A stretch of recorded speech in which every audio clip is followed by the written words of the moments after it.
Hello, and welcome to The Storied Human. Today, my guest is Risa August. She recently published a multi award winning memoir called The Road Unpaved, Border to Border with a Brain Tumor and a Bike.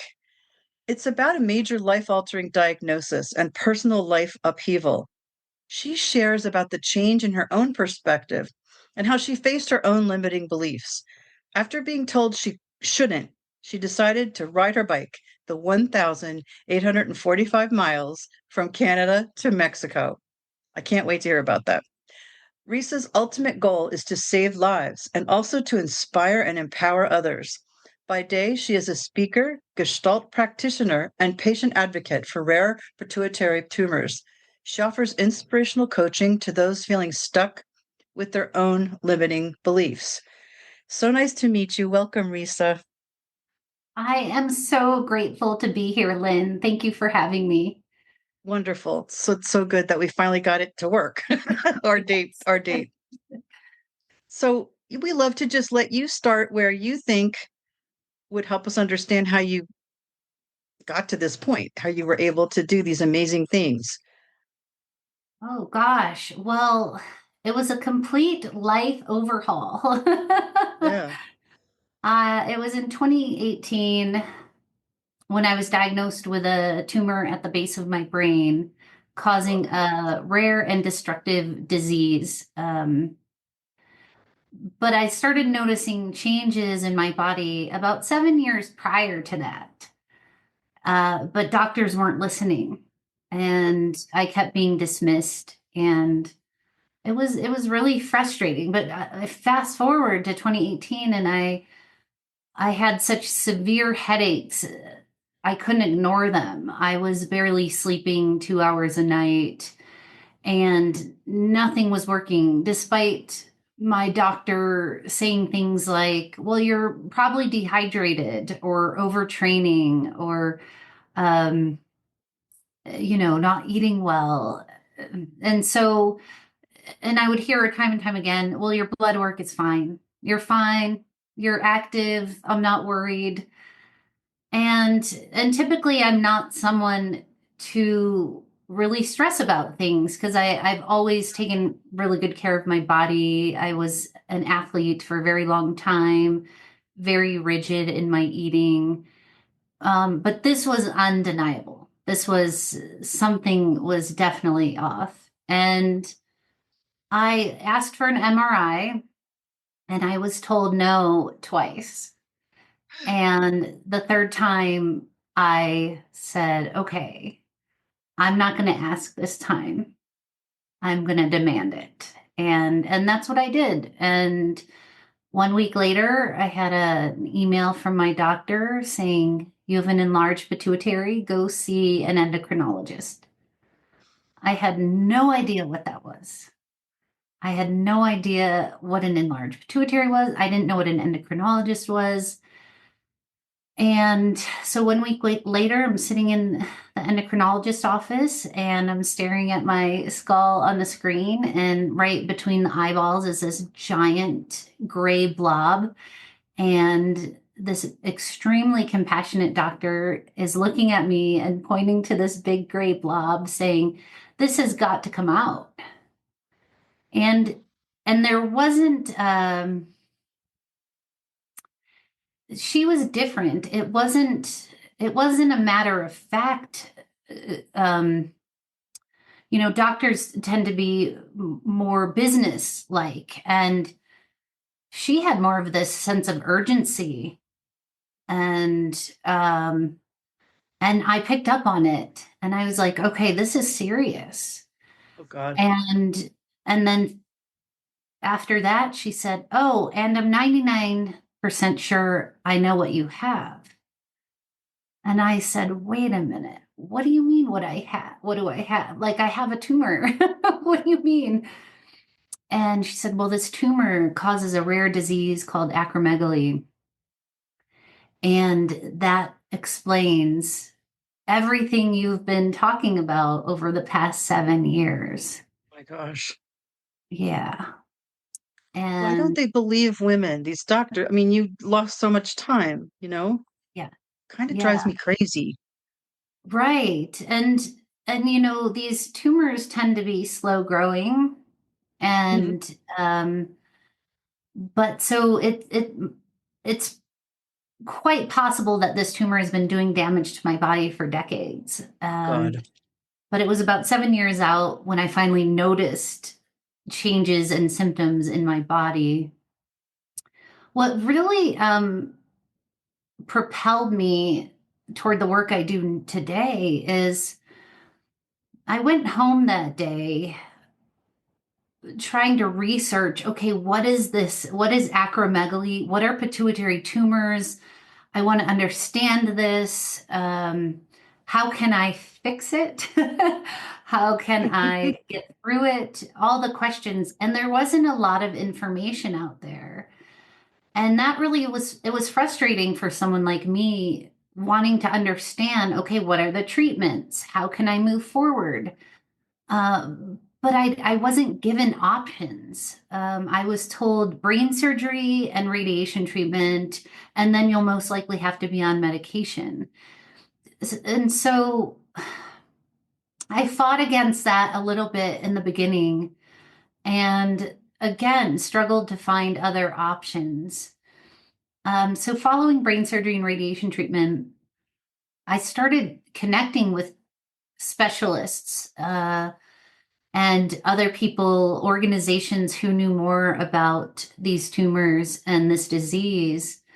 And what I did learn is that although they call it rare, it's believed to not be so rare. It's believed that many people are walking around with these tumors, but they're really difficult to diagnose. And that was this repetitive story I kept hearing, like mine. It took 5 years to diagnose, 7 years, 10 years to diagnose. I've probably been walking around with it for decades. My very good friend has had his for 30 years before they diagnosed it. So, and by then it's done extensive damage. If these tumors are caught early enough, you could go on to live a relatively normal life. But again, they're difficult to diagnose because my symptoms were fatigue, um, joint pain, headaches. Um, Yeah, it could be a lot of stuff. yeah, anything hormone based, anything hormone related. Hormones control everything in our body, Yeah. everything. So any skin changes, hair changes, my teeth were moving, all kinds of things that you would never even think of. You wouldn't connect it. Yeah. Mm. And so I decided after about 8 months post brain surgery, radiation treatments, on a medication that wasn't working, I was sitting on my couch again for another day, exhausted, barely could get off the couch. I've been sitting in these tattered gray sweatpants for what seemed like years. And I remember thinking, this is no way to live. Mm-mm. This can't be it. This can't be it. And that was the day I decided I was going to ride my bike from Canada to Mexico. It's not the conclusion most of us would think of, but I do love that. Yeah. So you I heard about it and said, yeah, I'm going to do that. Yes. Well, I had this life altering change and circumstance. And of course, I became very reflective on my life. Like, am I living the life I always wanted? What happened to that list of all the things I've always wanted to do? A lot of people call it a bucket list, Yeah. and I knew I needed something to work toward. I knew I needed something to live for. As dramatic as that may sound, that's what Yeah. it felt like for me in that moment. And so I knew I would never do another Ironman race or be as competitive in sports or the athlete I used to be. It was really painful to walk. And And the fatigue was just incredible. I'd never experienced anything like it. And, um, but I thought, okay, I bet I could still ride my bike. That's I bet amazing to me. Yeah, I, that's amazing to me now who told you you shouldn't? well, during this time, I began educating myself more. So I started going to endocrinology conferences, getting more involved with organizations, like pituitary organizations, and learning as much as I could out what was out there, connecting with pharmaceutical companies, what kind of medications do they have, what treatments are possible, meeting other doctors that specialize in pituitaries, and which are very few. Most endocrinologists focus on thyroid and diabetes, and so I just started, taking money out of my own pocket and traveling to events and learning as much as I could. And I went to this endocrinology conference, and I talk about this in my book. And I remember meeting this neuroendocrinologist who specializes in acromegaly. Such a cool cat, just really cool guy, and not your typical doctor. And he, we were sitting in a session and with a group of maybe 60 people, and I had flyers. I had passed out flyers to people attending the conference saying, hey, I'm doing this bike ride from Canada to Mexico to bring awareness to this disease. And so this guy in the audience is holding up this flyer and he's like, what do you think about this girl doing this bike ride? And this doctor said, if I was her practicing physician, I would tell her not to. I would tell her it's not a good idea, that she shouldn't do that. And that was another moment where I said, challenge accepted. That's where I realized, wait a minute, I love that. I get to choose how I move forward, right? Not a doctor, not anyone else. I get to make that decision. And from that out, that was like rocket fuel for me. I was like, I'll show you. Challenge accepted. I love that. Did he say why? Like, did he say it would be too much or would stress you or you would get worse? Or, I mean, was there a specific reason?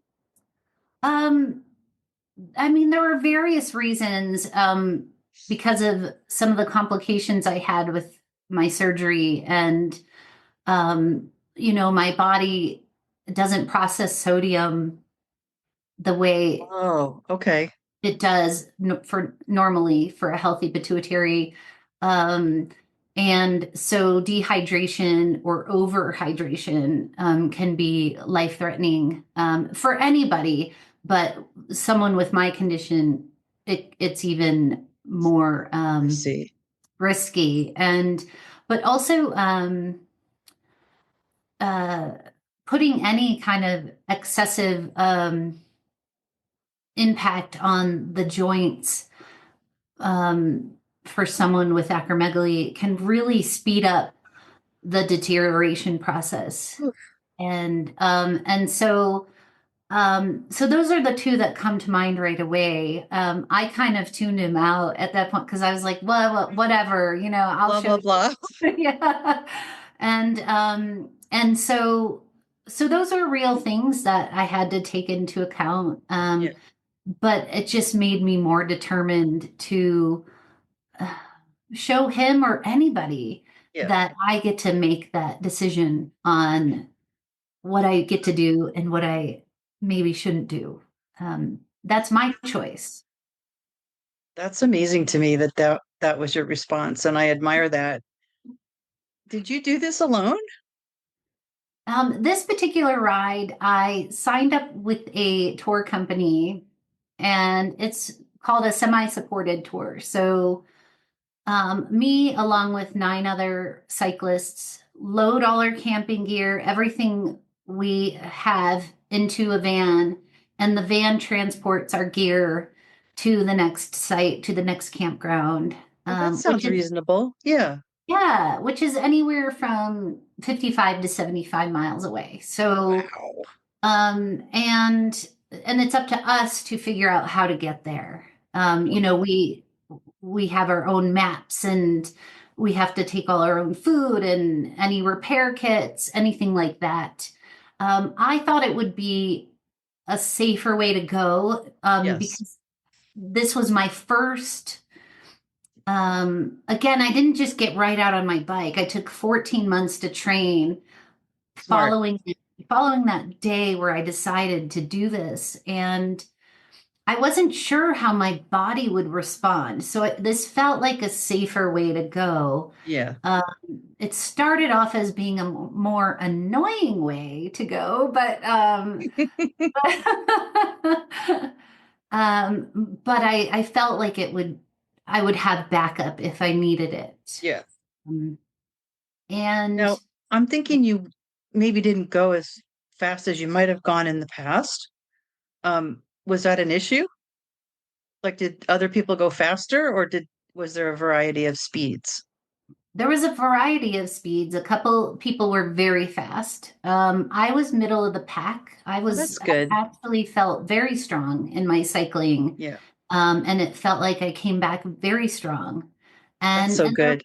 yeah, and there were other people that took their time and rode slower. I think partly by choice. They wanted to take their time and Yeah. meander a little bit. And um, but man, on those rainy, cold days, whew, Oh, I probably pedaled faster I than on can't imagine. Yeah.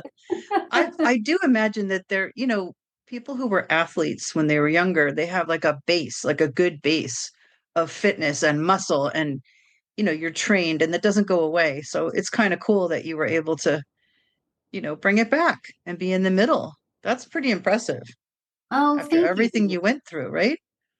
Yes, I definitely, might agree with that, but and also mindset.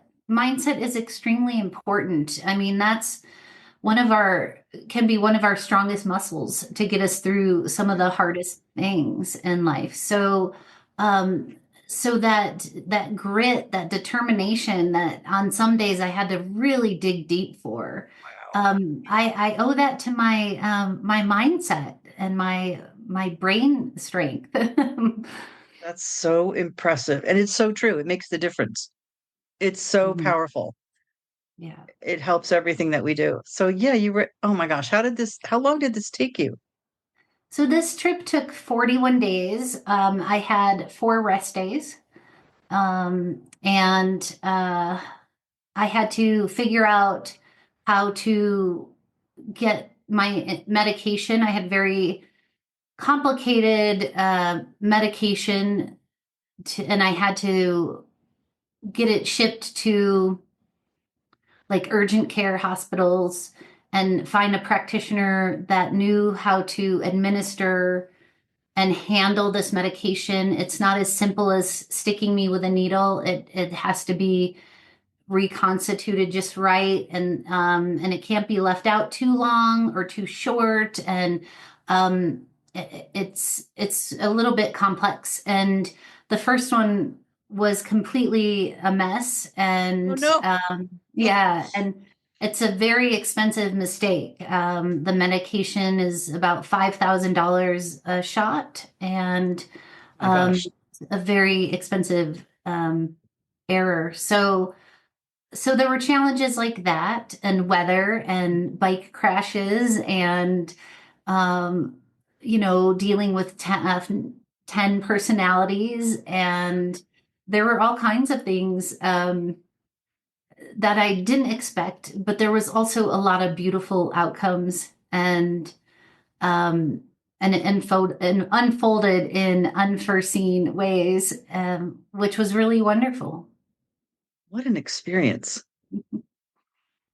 And what did it feel like when you actually got to the end? To be honest, it felt a little anticlimactic. I I was going, I had a lot of personal things going on in my life. I was facing divorce from an 18-year marriage. Oh my gosh. Um, I was exploring a new identity, and then also in this body that no longer functioned the same way. And it wasn't just it's not just my body that's impacted, my cognition, memory, a lot of brain stuff was happening as well. And so I was now facing that. I now had to go back to what what is my life going to look like now? Oh, that's hard. Yeah.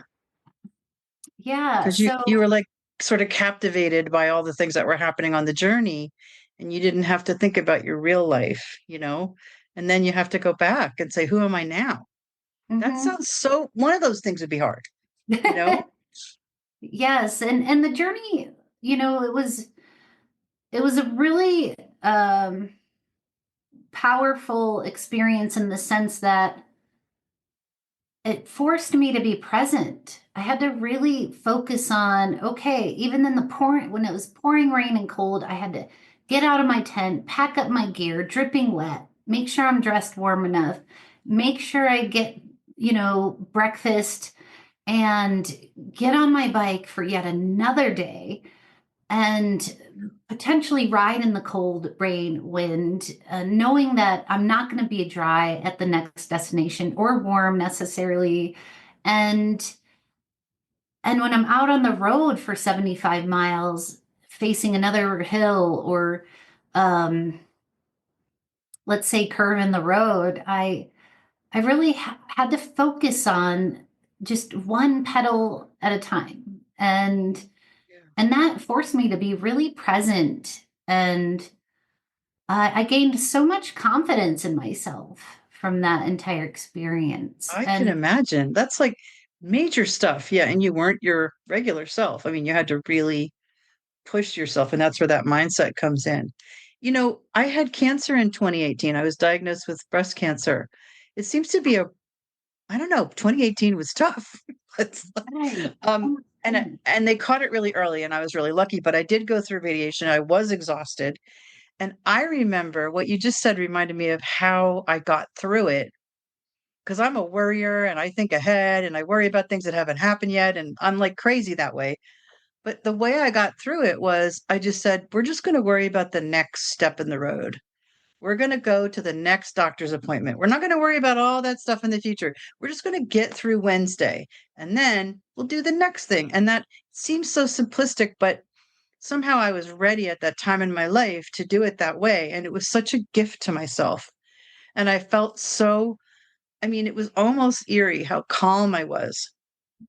Like when she told me I had cancer, she was shocked that I was so calm.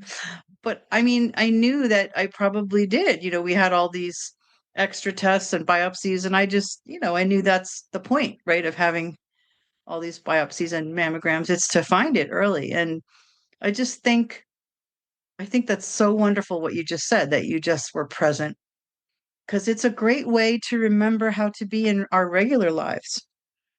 Absolutely. And I love what you said about it sounds simplistic, but it is, Yeah. it's, Yeah. I went on to create a mantra. But like I started asking myself, well, what can I do? I stopped focusing on what I could no longer do, and I started focusing on, okay, what can I do? And I took the word can and I made a mantra out of it using each letter. CAN, capable, able, now. What am I capable and able to do now in I this love that. moment? And so, like you said, it was just, okay, all I have to do is get to the next moment. And Yeah. some days that meant I can get up and brush my teeth, Yeah. or I can get up and get out of my pajamas today. And then other days it was like, I can get out and ride my bike That's so or good. Yeah. go have dinner with friends. And, and eventually it turned into 1,800 miles. And I'm not saying that other people have to go out and do 1,800 miles, but, what can you do to get you to the next thing? And sometimes Right. it's all that matters, is like, okay, what can I do in this moment? I think that's so beautiful. And I also think what I heard before, when I think we fear when things happen to us and we're in this different state, we're really tired or we're like kind of, decimated by an illness. We Mm. feel like part of us feel like it's always going to be that way. And it's really good to focus on the now and getting through those little things and to realize that we won't always be that way, that it will get better. It's hard to realize that when you're ill. Absolutely, absolutely. And, I think, I think it's important to stay flexible. One of my dear friends on my 40th birthday gave me a little bendable Gumby, the little green character Gumby, and you can bend this little character. And I'm just like, okay, why did you give me this little Gumby? And she said, to remind you to stay flexible.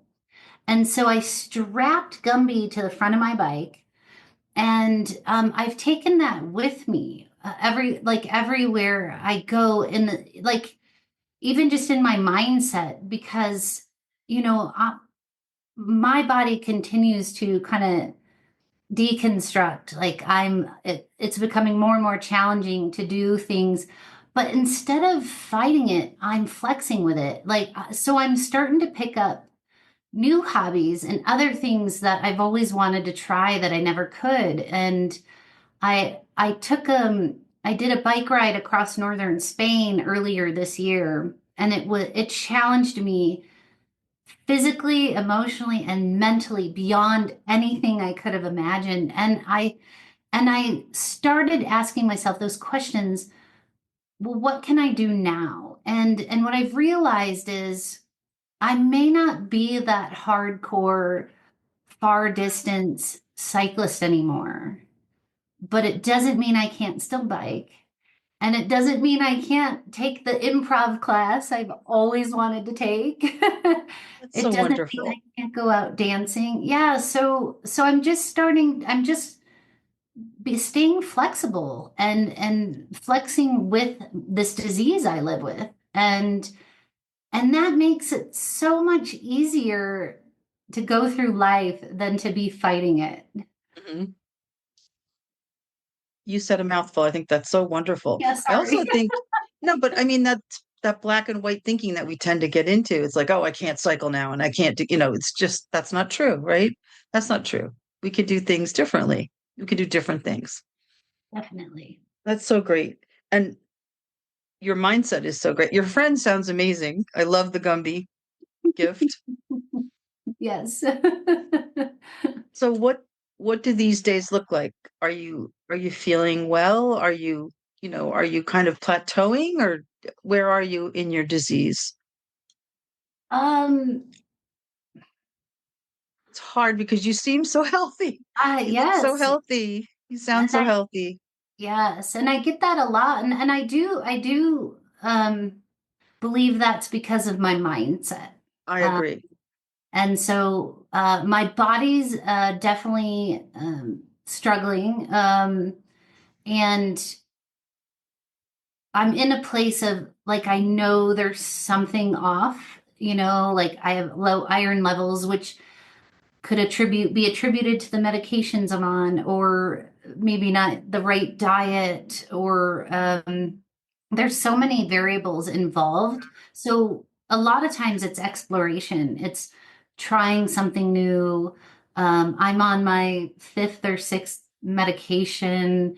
Sometimes I go back and try medications again, but maybe a little adjust um, the dose or how I take it. So I'm still we're figuring it out. It's been about 6 years now since my initial diagnosis, and I haven't hit a place of just cruising along with it. Right. Uh, Unfortunately, most people do, which is great. Unfortunately, nothing seems to be Oh, working for me yet. Yet. but I And like that's that you keep trying. I know medication can drive you nuts, but you have to keep trying. exactly. And it doesn't mean something won't work down the road. Right. Good for And you. I'm not I'm ready just to give up. wondering, because you look so healthy and sound so healthy, it must be hard sometimes with people who don't know you. They think you're Yes. fine, right? That's tough. Hmm. Yeah, it's very tough. Thank you for acknowledging that. My Most mother people had don't a understand. terrible, painful disease, and she looked as healthy as could be until the day she died. It's Yeah. very difficult. It's very hard. People Mhm. don't, doctors don't believe you when you look that well. She was so pink and, like they just don't. Yeah. So yeah, I know that's part of it. Yeah. And you rarely do you run into someone who truly wants to sit and take the time to listen and understand what you're going through. And and I don't blame people. We're all busy. We have lives and we're doing our own thing. So I try to share in abbreviated form, but I quickly learned that it was really hard to describe this to people. And that's why I went on to write my book, because I love the power of story. And so I wanted to tell it through a good story, my story. And people started listening because I told it differently than That's so than kind of smart. in a medical Yeah. manner. Yeah. So Do you know, I did a little research before I started this podcast about, I was very drawn to the idea of the stories, but I wanted to do a little research on story. And I mean, I am an English major, so I naturally love stories and I'm a writer.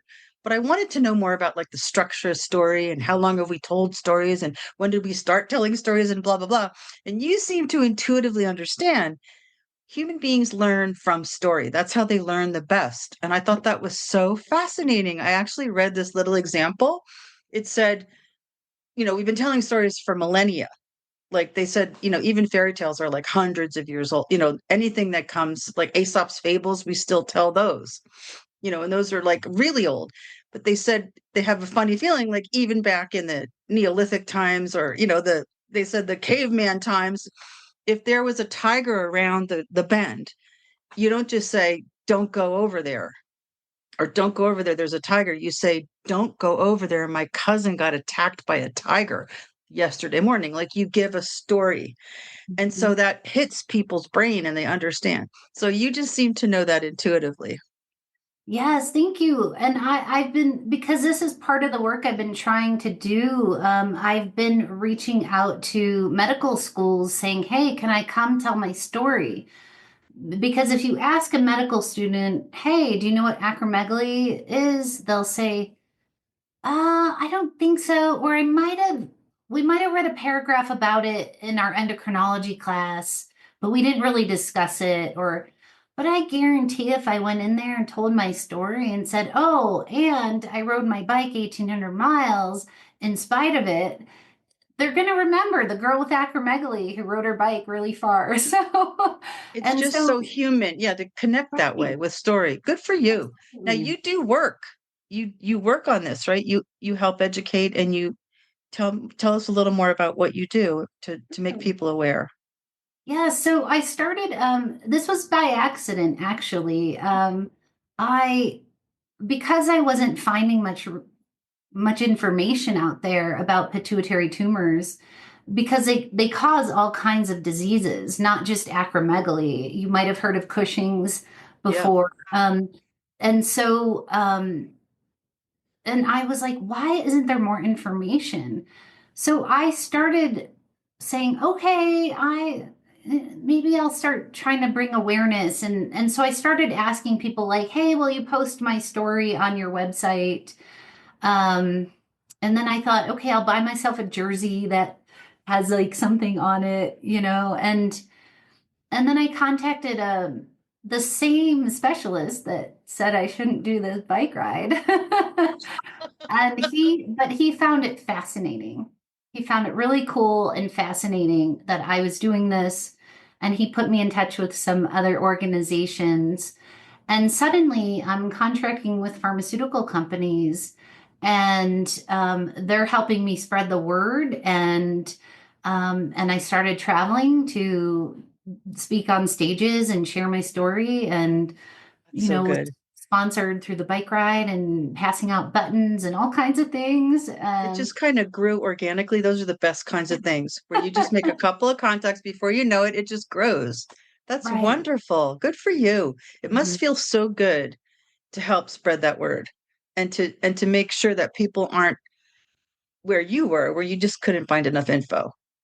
That makes me feel good that you're doing that.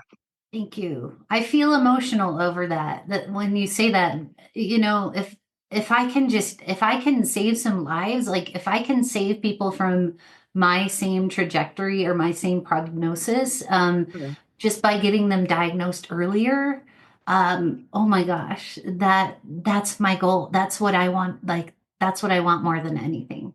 I love that. That's so good. It's such a nice response to the troubles you've had.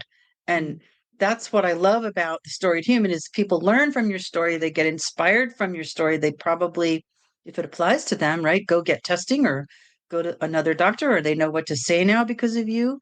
You just never know who's listening. And that's what I love is like we don't always know everything and we have to hear a lot of different people and we learn. I always say you don't have to go through something either to learn from someone. Yeah. You don't have to mess up yourself or go through something. You can always learn from somebody else's experience if you pay attention. And there's a lot to learn here, not just about pituitary tumors, but about mindset and about not giving up and about, shifting and being, shifting your perspective and being flexible. And that's Yes. always good advice, right? That's just we always need to hear that. A lot of us get stuck in our everyday routines. Right, right. It's so true. And I have to say, like, I know we probably hear this a lot from people, but it really changed me for the better. And that's the gift in it for me is I'm truly a better human being and I strive to be better every day. Yeah, Just a better person on the planet that and everyone I interact with, can I be just better in relationships and just a better human. you're And different. so Yeah, it changed you. You let it change you. I yeah, think that also there's that lovely gift of compassion that comes from going through these things. I feel yes, like, I mean, I lost my mother, a long time ago, but the grief was so deep, and I'm still exploring it, years later, because I had little kids when she died, and so I just kept going on with my life. But it's made me much more compassionate. Like sometimes these bad things that happen to us really do leave us with a gift because we're all human. We're all going to go through stuff. And yes, it's lovely that you found yourself on the other side with some gifts. yes, What's better than that? yeah. And so I imagine that changed your relationship with your own kids, Yeah. losing your mother. Yeah, It was, it was really sad for a while because they were so little. And I was like, oh, they don't get to be with her. But yeah, I took myself to a therapist because I was really not getting better. And she just taught me the most beautiful lesson about getting through feelings. And I'll just never, ever forget it. And one of the things I got out of it was, um, I don't remember how I related that. She just said there's no way to stuff your feelings down or get rid of your feelings. You have to walk through them. And she yeah. said you could avoid it for years, but they don't go away. And I had stuffed down a lot because that's what, nice girls do. I can And relate to that. and I remember saying to her, I'm so sad that I'm afraid if I start crying, I will never stop. And I think that's really what people feel sometimes in grief. And the funny thing is we all lose someone. So we need to just share that. It's not a negative thing at all. It's a let's share that and be compassionate and help people through it. But the most lovely thing happened was after I went through the therapy, I came home and my kids were like 3 and 5. And I had I had heard at the same time, I had heard, don't break the hug with a little child. Let them break the hug. It was such a simple thing. And I hugged my daughter that day and I just didn't stop. And I noticed this was so profound for me. She held that hug so much longer than I would have because I was like, oh, I got to go do the dishes and I got to go clean the this. She held that hug so long because they don't have those pressing issues when they're little. And okay, so the upshot is I got all that, what do they call it? That oxytocin. I got all that oxytocin hormone from the hug. But what a beautiful thing. And how much more secure children are when you let them call the hug, you know? So Beautiful. I there's love like that. gifts from all these. I really feel like what you said is so powerful. And I thank you so much for sharing it. Now, did we miss anything? Is there anything you'd like to share or add? I don't think so. Thank you for sharing that, though. I mean, Yeah, that's a beautiful you story. Thank you you. brought that out in me. I don't know. You're just really reminding me of things and your heart. I'm really appreciative of you. Thank you. Thank you Thank for you. coming on. Now tell us Oh, how we can get in touch with you. I have a website, risaaugust.com. So I'd like to say it, not just put it in the show yes. notes. Some people don't read the show notes. Um, yeah, and they can get on there and they can learn where to get your book. There's a nice page on there about your book. And I'm going to read your book because I love your story. Is there anything else that we do people can people get to you in any other way? I noticed there was a contact tab on your website. Do Yeah. you So have risaaugust.com has it all. And that's Risa with one S, okay. RISA, Oh, August Rissa, did I month. call you the wrong name? No, no, but a lot of people spell it with two S's because the way it's pronounced. Yeah. So I was just saying one S and Okay. Risa with one S and August, just like the month.com. And that has everything. Good. I want to um, convey, I'm there. People are so layered and there's so many things. And so on my website, you can find all the different fun things I'm doing and You into do, and let me say, entertaining. you do an amazing amount of things. You make me want to have sparkly hair, and you do those beautiful, we call them talking sticks, but you call them voice and art or It's in story art. Yeah. voice and Mhm. story art. Talk a little bit about that because they looked wonderful. Oh my gosh. Yes. That also happened by accident.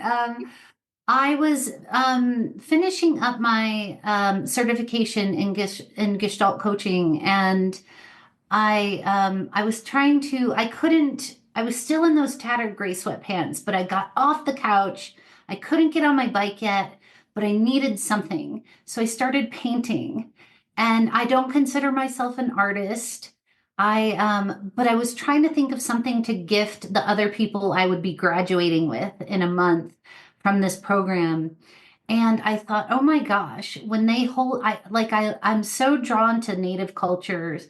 And so I researched all about the Native Americans talking stick and learning all about it. And I decided that was what I was going to gift each person. And so I began painting those sticks and really getting into details and adornments. And after I gifted those, they were like, these are amazing. You need to be selling these. And I said, no, no, no, no, no, no, I'm not an artist.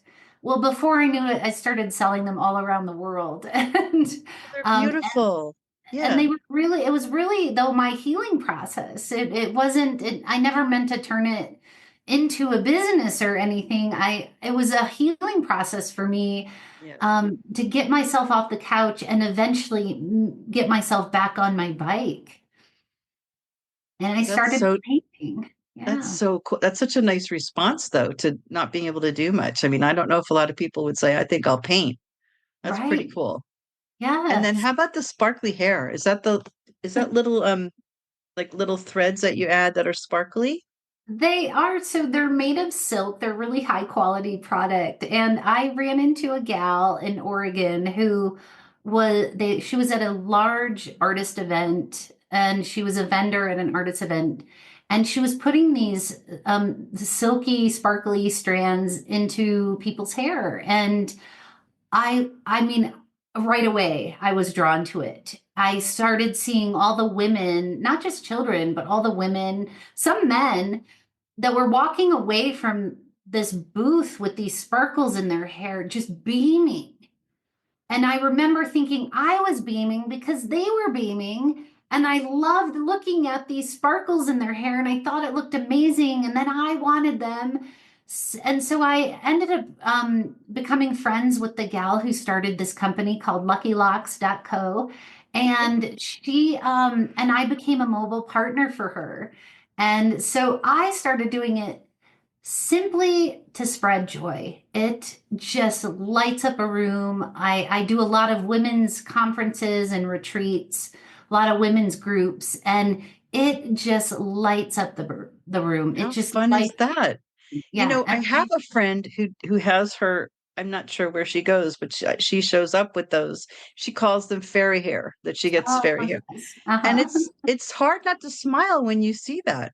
So Yeah. I was very excited when I saw that you do that too. So you Thank are multifaceted for sure. you. Thank And you. I can't thank you enough for coming on. It was great. I love Oh, talking to you. I'm so grateful. Thank you so much, Lynn, for having me on your It show. was really good. Take care. You too.